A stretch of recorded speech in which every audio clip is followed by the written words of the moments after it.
De la riposte iranienne a sonné ce soir. Téhéran a lancé plus d'une douzaine de missiles sur des bases américaines situées en Irak où sont postés des soldats américains. Le Pentagone est à évaluer les dégâts. On ne sait pas pour le moment s'il y a des pertes de vie. Ces tirs qui interviennent alors que se terminent à peine les funérailles du général iranien Qassem Soleimani, assassiné vendredi à Bagdad sur ordre du président américain Donald Trump. Sylvain Drapeau est avec nous. Alors, Sylvain, c'est clairement l'escalade que le monde redoutait. Alors, quels sont les derniers détails sur cette attaque de Téhéran? Bon, c'est une attaque, évidemment, qui avait été planifiée par l'Iran, manifestement. On ne faisait pas mystère de la volonté de riposter à cette attaque que vous venez de mentionner contre le général Qassem Soleimani. D'abord, simplement vous montrer la réaction, la toute première de Donald Trump en soirée. Il devait s'adresser à la nation. Finalement, a décidé de reporter ça à demain matin. Tout va bien, dit-il. Les missiles ont été lancés de l'Iran, du territoire iranien, sur deux cibles militaires, des bases, donc en Irak.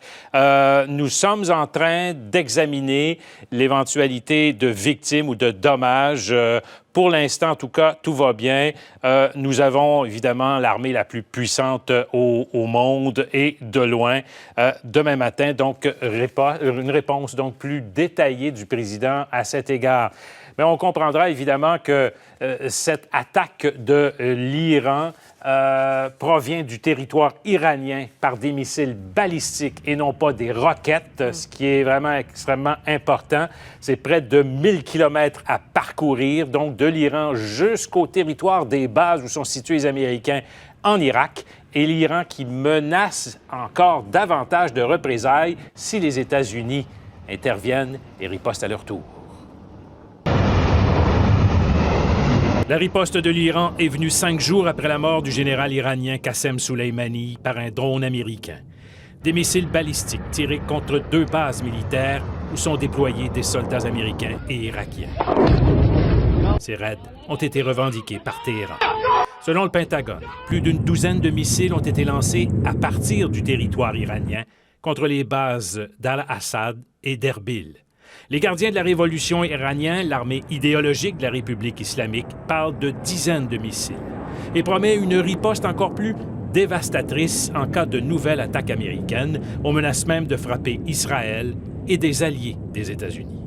Les ministres de la Défense et des Affaires étrangères, Mark Esper et Mike Pompeo, le vice-président Mike Pence et les conseillers militaires se sont réunis à la Maison-Blanche, mais la déclaration que devait faire le président a été reportée. Plus tôt, l'Iran n'a pas caché son intention de venger la mort du général Qassem Soleimani. This is state terrorism. This is an act of aggression against Iran, and we will respond. But we will respond proportionately, not disproportionately.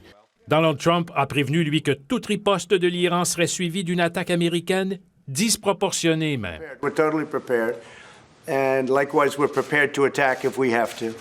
As retribution. Malgré la confusion, les États-Unis disent avoir écarté toute intention de quitter l'Irak pour l'instant. The United States is not seeking a war with Iran, but we are prepared to finish one. Dépendant de la réaction de l'administration Trump, cette riposte iranienne pourrait marquer un tournant et une possible escalade régionale, voire une guerre ouverte entre Washington et l'Iran. Alors, Sylvain, à quoi on peut s'attendre des Américains là, au cours des prochaines heures? Beaucoup de discussions cette nuit, évidemment. On va évaluer les dommages. S'ils sont très limités et qu'il n'y a pas vraiment de victimes américaines, même s'il y en a côté irakien, selon les premières informations, on ne sait pas s'il s'agit de décès, ça pourrait évidemment donc donner une idée donc, de la réponse américaine. Peut-être que ça pourrait mettre un terme donc, à cette escalade. On l'espère, bien sûr. Mais si le président, imprévisible comme il est, décidait de, malgré tout, riposter à son tour, là, on pourrait vraisemblablement assister à une escalade importante dans la région. Voilà, alors la suite demain matin. Merci beaucoup, Sylvain.